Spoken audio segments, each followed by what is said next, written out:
My name is Vernae Taylor, and I grew up in Summit, New Jersey, born and raised. I love to laugh with my friends. I love to go to the movies. But recently, I became a published author. The Breakthrough. One of my best friends says it's insightful, it's inspiring, it's relatable. I mean, that meant so much to me that she said this about me, knowing me. But for you, it's going to be an up-close view of my challenges, my struggles, everything that I've been through, and how I made it out on the other side. So I believe that we are all breaking through, and I want you to break through too. So pick it up so it can change your life. And I've had choices that turned me into the woman that I am today. I managed to break past and break through all of those hard times. And this is true too. With the amazing group of authors I've asked to join me in the Breakthrough. Welcome back to our Breakthrough Podcast. I am your host, Vernae Taylor, and I'm so happy that you are spending some time with us today. This is where we come together in a safe space to give you the breakthrough map, to go from breakdown to breakthrough, from pain to purpose, from your past to living your greatest story. And I'm so excited about the guest that we have today. And her name is Cheron Hamner, and I'm going to let her introduce herself and tell us who you are and what you do, Cheron. Thank you for being here. Hi, Vernae. Thanks for having me here. My name is Cheron Hamner. I am a hairstylist. I've been a hairstylist for the last 27 years. I am a best-selling co-author and amateur bodybuilder and lifestyle coach. Wow. Oh my goodness, Cheron. There's some things I didn't even know about you. So this is going to be really interesting. I love it. So tell me, wow, that's a lot. Tell me, what out of all those roles would you say is your most proudest role that you want to talk to the people about today? The most proudest role? Oh my God, I don't know. They all like intertwine into each other in some kind of way. But I think I'll say, I don't know, like I'm so amazed at now that my words are in a book. And that, along with winning my very first bodybuilding competition, those were definitely amazing times for me. Okay. You know what? Let's talk about that, because we'll definitely get to the book later, but I definitely want to talk about this bodybuilding. This is so intriguing to me. And I appreciate you telling us that, right? It's almost like a fun fact, because you don't know when you're looking at someone in clothes, right? Because usually when you see somebody in their bodybuilding, you know, you have your two-piece on or you're posing. So I think it's amazing. So tell us about that journey. First of all, when did you know that you wanted to do this? And talk about, you know, the first steps to like getting to that point, because that's like major. Yeah, it is. It's actually been a goal of mine. It was a goal of mine for a very long time. I was always athletic. Like I grew up doing gymnastics and played sports in high school. And so I continued to like just work out in the gym. And I always wanted to do a fitness competition. So I decided a couple of years ago that it's it. Like I'm crossing that off my bucket list, and I'm doing it. And yeah, and I did that at the age of 40. I think I was 47 at the time. Oh my goodness. Yeah. But first off, snap to that. That is amazing. Because when you said 2 years ago, I'm like, oh, like this just happened. So that is amazing. So you said that you always were doing it. You're always athletic and you're always in the gym. And kudos to you. 47, you look beautiful. You don't look like your age, obviously. And then, of course, we know that you're extremely healthy. So tell us about some of the training or some of even the challenges that you faced being in a competition, right? Because you're at the highest level. You're not just going to the gym on a regular day, but now you're competing, and now you have people looking at you, and you have to compete at a high level. So talk about that a little bit. Well, it definitely was. It was a challenge with my mindset, and I think that a lot of my discipline had come from when I had got a diagnosis of having depression. I Ooh, actually in 98 I got a diagnosis of having clinical depression, and okay. I was prescribed medication. And at that time, like I knew that I wanted to get better, but I did not want to have to depend on prescription medication for the rest of Okay. my life, because I knew that there was something that was going on, like an imbalance inside of me. So I sought out holistic alternatives to help Mm, me get off of the medication. And on that journey, I have discovered like how food can help me fuel my body and also my wow. mind. And Okay. during the journey of the fitness competition, it definitely was like a whole mind game on how to navigate through food and eating and Mm, correlating my mind with my body okay. and bringing all of those things together. Wow. Oh my goodness. Well, I definitely want to go back and definitely want to point out some things so we can draw it out for people that are listening. So thank you so much for sharing that with us. Because here it is, you have a high height, this major accomplishment. But like you said, it came from a place of, unknown when you were given this diagnosis. Can you talk to the people about some of the things that the doctor detected, or did you detect and you knew something wasn't right? And you said, okay, let me go to the doctors and see about this. And then talk to us about what were some of the things that you used to as alternatives to the medicine that you didn't want to be dependent upon.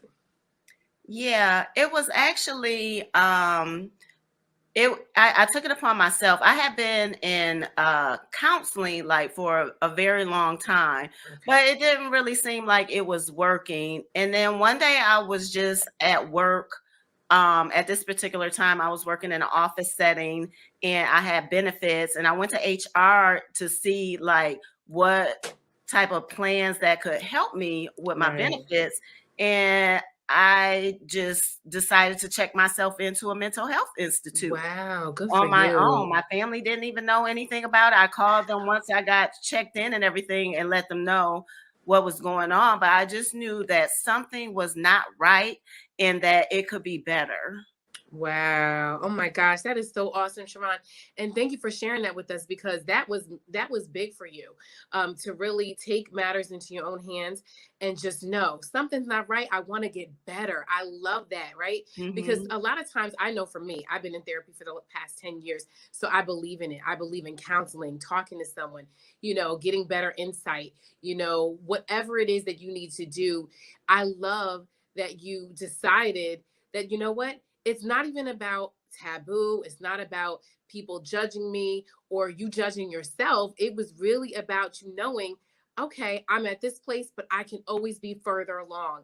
And so I appreciate you sharing that with us. So I know that you said that they prescribe medicine, and we know in this country and our medical field, it is big pharma, right? So they're Hmm. all about medicine. When we look at other countries, we're very different in comparison to that. So, talk to us about some of the foods that you either took out of your diet, because I think this is important for people to know certain things that trigger our mood. So, what things did you take out of your diet, and then what did you replace it with? Well, everything was like a gradual process. Because I would learn something and then I would implement it. And then along the way, I started like shifting and changing everything. So as of right now, I label myself as a pescatarian. Okay.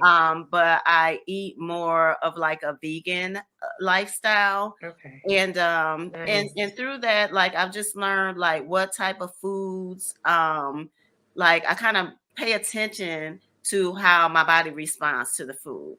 So, and it was not only like just eating, but also doing several detoxing methods Ooh, okay. and So that's important. also doing emotional detox and like Ooh. spiritual. Okay, talk about that. I love that, because I know everybody always talks about a detox, as we just are coming over the top of the year, right? Everybody wants to detox, resolute, new me, new year, new you, right? So, talk about that detox. I love that you said emotional and spiritual detox. What did that entail when you say emotional or spiritual detox? What did you do exactly?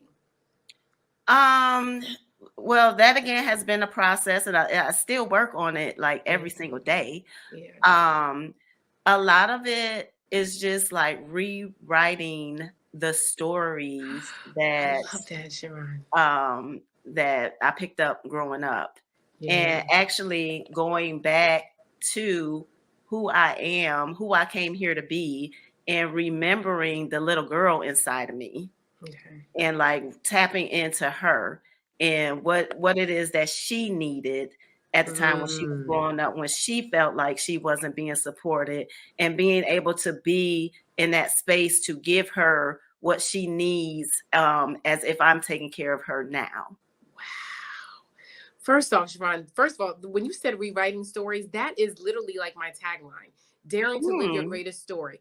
As an author, you being an author, as a writer, we talk about how we're essentially rewriting our story. We're writing the legacy so that the people that come behind us, they know what we went through, they know how we made it over, right? But I love that you talked about who it is that you wanted to be, and even going back to kind of revisit what you might have needed, going back to your history, your background. I call it unlearning and learning, Yes. because my goodness, there's so many things that we didn't know that they weren't the right tools. We didn't know it was the right way. We just knew our parents were doing the best they could. Right. You know, some people, you're living where you're living. You don't even know you're poor. Maybe you're like, well, this is where we are, and everybody else is doing this, and everybody looks like this, and everybody else has the same thing. So you really don't know, your opportunities until you get out of that space, or out of that, when you get older and you're away from those people that you're familiar with. So I Hmm. really appreciate you talking about rewriting your story and going back to that little girl that may have needed something, that might have missed something, or maybe didn't have, like you said, the support that they needed. So I really, really love that. So this is a great segue into you being an author, and talking about that journey. When did you know? Because bodybuilding, that is just so major, it's mind-blowing to me. I've never met like a bodybuilder, so this is exciting for me. So talk about where and when did you know that you wanted to be an author and write? And actually, that's funny because it goes back to when I was like in fourth and fifth grade. I was Okay. writing things. So that little girl knew what she wanted to do. I was Wow. into writing poetry and poems. I wrote some plays when I was like in fifth Ooh. grade. I even like wrote some commercials and Oh my goodness, did you submit any of them yet, the commercials? no, I did not. Oh, you And got to do it goes back to that support, because it was like that. I was like so serious about this commercial, and I'm taking it to my parents like, "Hey, I got this great idea." But back then, we didn't have the computer and the internet and all those type of Yeah. resources, and it's just like, um, just got pushed aside. Oh my goodness. Well, I'm telling you, I would love to see one of your commercials. I used to love commercial jingles. Now I don't watch a lot of TV. We have all these devices. I don't even have cable. So now, we kind of like go and pick and choose what we want to watch, and then you Yeah. can bypass certain things. But back in the day when I watched my old favorite television shows, I love jingles, and I would always memorize them. So I hope that one day you do submit those commercials, and I see something that you've written on the TV screen. So I'm so excited about that. So talk about, so you said fourth grade, very young, you're already writing. I can't believe you said you were already a playwright at a young age. You're already a poet. You were already an author. So talk to us about present day now. The very first time that you felt comfortable, what compelled you to actually share that with the world, right? Because I know you said that you spoke to your parents, and back then we didn't have the resources that we have now. So who was the first person you told, and what was the first thing you did in order to get some of your work out there for the world to read? In regards to this book, Okay, so yeah, it was Your Voice Matters. yeah, Your Voice Matters was And hold it up to my the screen, first. let us see it. Yes, awesome. Talk to us about this and this journey and what your contribution was. Um Well, it's been a long time coming, because like I said, I was writing stories, and I wanted to get my voice out to the world after getting lots of nudges from God, to tell this Mm, story that I actually had deep inside of okay. me that I was embarrassed about for a very long Oh, time, okay. because of the fact that, I'm a Black woman, Yeah. and nobody like that I know has gone to like check themselves into a mental hospital Okay. and Okay. admit that they were on prescription medication.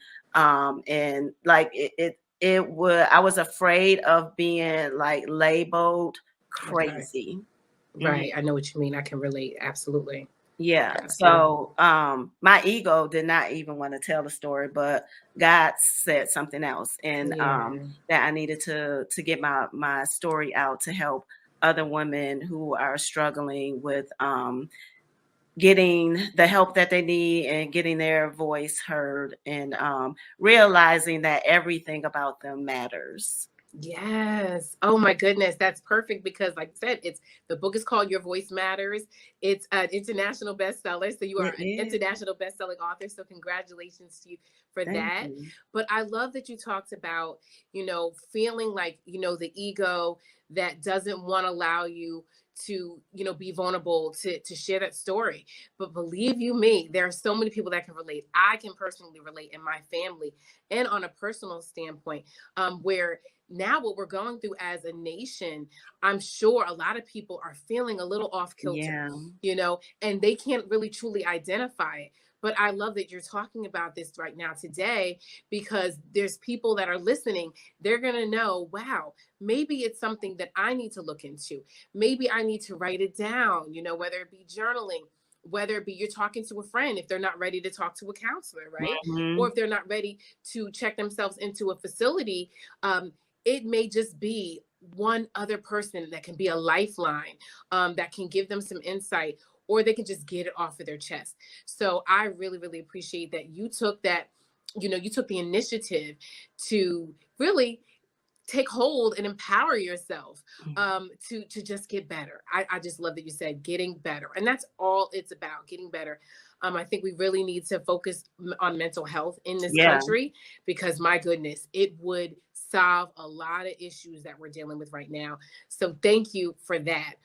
So let's get to this book. Tell us about your contribution, because I know you said you're a poet, you're a playwright, and you have powerful, compelling story. So, what did you share in this book of Your Voice Matters? In the book, I told a story about how I got to the point where I wanted to check myself in, Okay. to the mental institution, and how I took food as my medicine. Okay. And just it's just a story of triumph and how you can Yeah. overcome, and like you were saying, just kind of taking charge and control over your life. Yeah. Oh, I love that. Oh my goodness. Well, first off, triumph. I love that. Such a powerful word. So whoever's listening, you writing notes, triumph, and just empowering yourself better, all of these things, all these nuggets that you're dropping. I want people to get it. I love that you told your story and you were brave. It takes a lot of bravery just to talk about your truth, right? And to Hmm. stand in your truth. And people don't realize that as authors, that's what we're doing. We are really like putting it all out there for the world to see, and it's out there forever, right? Like we can't take I it back. Like know. I know the first book that I wrote, Breakthrough Behind Me. I I remember, when I'm sure you went through this, with the editing process, after you read it a few times, you're like, oh, I want to change that. Oh, I should have took that out, or I should have added this. And it's like, oh no, it's already out there now. You can't take it back. These Yeah. words are forever. So I think it is beautiful that you shared this, um, and it's beautiful that you had the courage to do this. So I want to talk about another role that you mentioned that I think definitely probably it's a good segue right into what you were doing in helping others. You said you're a life coach, right? Yes. So talk about that journey. How did you know that this is something that you had is really good tools and tactics and strategies that could help someone else? When were you ready to do that? What compelled you to say, okay, you know what? I can do this. I can help others with this. Well, being a hairstylist for over 20 something years, Yes. I'm like the I know where you're going. therapist. So I hear people's struggles and problems all day long. And I noticed that I started like actually giving homework assignments to a lot of my clients and Wow. coaching them through different things and having them report back to me on, Really? yeah, What kind results. of homework assignments? Ah, man, they would have to do like write lists of some things, whatever. Wow. Yeah, contact some people, but yeah, they actually had homework assignments, and I'd be Oh, like, that's "You need to awesome. text me um, that you did it, or show me a screenshot or, of something." Oh my goodness, Um, this is awesome. Where are you located? I'm like, I might need to sit on the couch or sit in the chair. I'm in Atlanta, Georgia. Oh man, you of course you would be. All of my favorite people and all the people that are doing such amazing things are in Atlanta, Georgia. I'm telling you, I'm gonna go back someday because the last time I was in Atlanta, I was young. Now I'm in Columbus, Ohio, but I'm a Jersey Okay. girl, so I just moved here. But that is good to know. And so, are you still doing hair to this day? Yes, I'm still doing hair. All right. So Yeah. now you're doing hair, you're coaching, you're giving people assignments, and are you still training? And when is your next competition for the bodybuilding, or how often do you actually compete? I should say. I have not selected another competition yet, but I do have one that I'm going to do in the future. Right now, I'm just kind of really focused on getting the word out about the book Yeah. and the coaching and the helping women feel good inside and out, like Yeah. become their greatest best self. And yeah, I definitely will be doing some more competitions. Oh my goodness. All right. Well, really, you are really doing it big. Like really multifaceted. When you think about holistic, you really are taking care of people holistically, right? From the inside out. Hmm. You talked about mindset, you talked about getting mental together. You're talking about nutrition, right? Making sure that, people are intentional about the food that they're putting in, making alternative methods for the medicine that we're a lot of times too dependent on, Hmm. that may not work well with our bodies. And then you're talking about being physically strong, and then taking your story and your truth and packaging it in a way that people Yeah. can digest.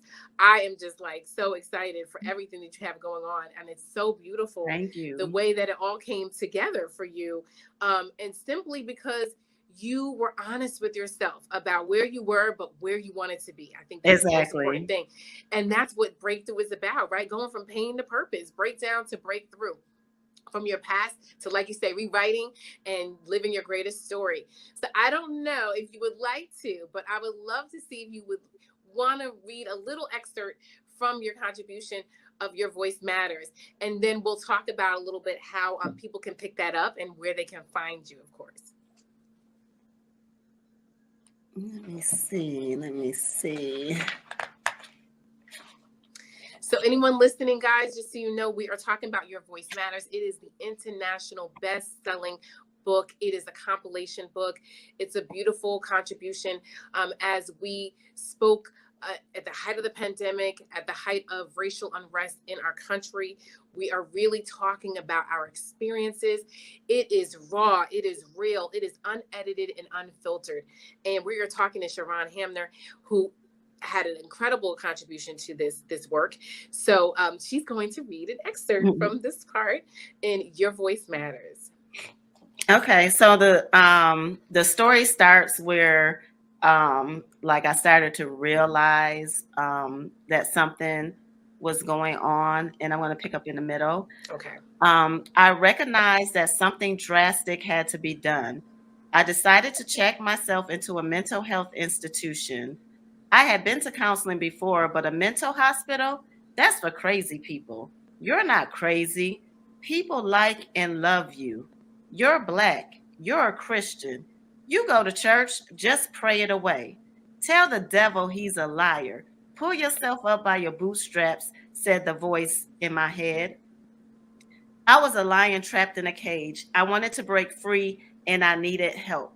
I was afraid and embarrassed, but I knew that this was one of the best decisions I was making to turn my ship around and to get on a new path. Wow. Oh my gosh. Thank you, Cheron. That was beautiful. And oh my goodness, I can so relate. I have chills because I know what it was like the first day I checked myself into therapy. And it was an episode that led me there. So, oh my goodness, I am so glad that you shared your story. I am so glad that you spent time with us today. I want to hear more. I can't wait to hear more. And hopefully someday I can find you when I'm in Atlanta, Georgia, and I can sit in your chair when I figure out what I'm gonna do to my hair next, because it's always something. Every year I do something different with my hair. But oh my goodness, I really, really appreciate you talking about this and really sharing this. And I know people are gonna be changed and transformed. I know somebody's gonna hear this today. They're gonna feel liberated to tell their story. They're gonna feel liberated to get the help that they need. They're gonna feel liberated to talk to somebody, because sometimes it's just like getting it out of your body. Talking to a listening ear. And I love that you mentioned in your contribution to Your Voice Matters about being a Christian, about being a Black woman, about being, God-fearing person. We are faith-based, right? And we are faithful and we believe in a higher power, but it doesn't mean that we can't, take wisdom and do our part. Right. Exactly. So I appreciate that you talked about that, because I know when I've spoken to a lot of my other Black women and sisters in Christ, we carry a lot. And at the end of the day, we are only human, and everybody has their limit and everybody has their threshold where enough is enough. Right. Because you're only one person. So thank you so much for sharing your story today. Thank you for telling us about what it is that you can do and what others can do to break through. So tell everybody where they can find you, whether it be social media, and what you are promoting in your organization or company, so that we can make sure they can find you and follow up. I am on Instagram and Facebook. My handle is at Cheron Hamner, CheronHamner. If anyone wants to DM me, I do have a free guide that helps to give you some tips on elevating your mood and your energy. So I do have that available if anyone would like to connect with me.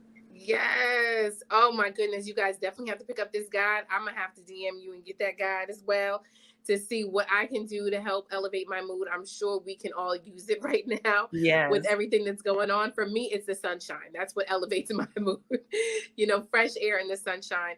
So thank you so much again for being with us. And thank you guys for listening to our Breakthrough podcast. I tell you, this was a good one. If you are listening, you might want to play this back, take some notes, listen to it again, and definitely share it with somebody that that could use this word.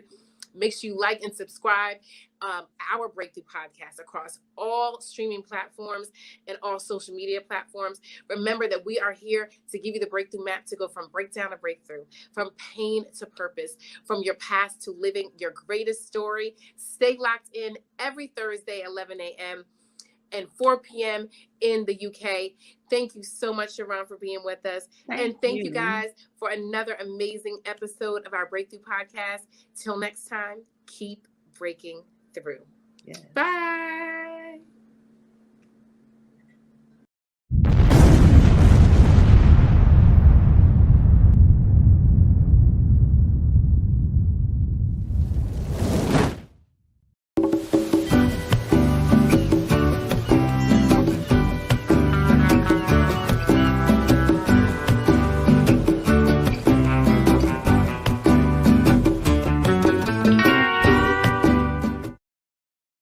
Wherever you see a flower, a bird, a beautiful tree, know that my love is with you as you bring our colorful stories to the world. Make the forest part of your story at a park near you. Find one at Discover the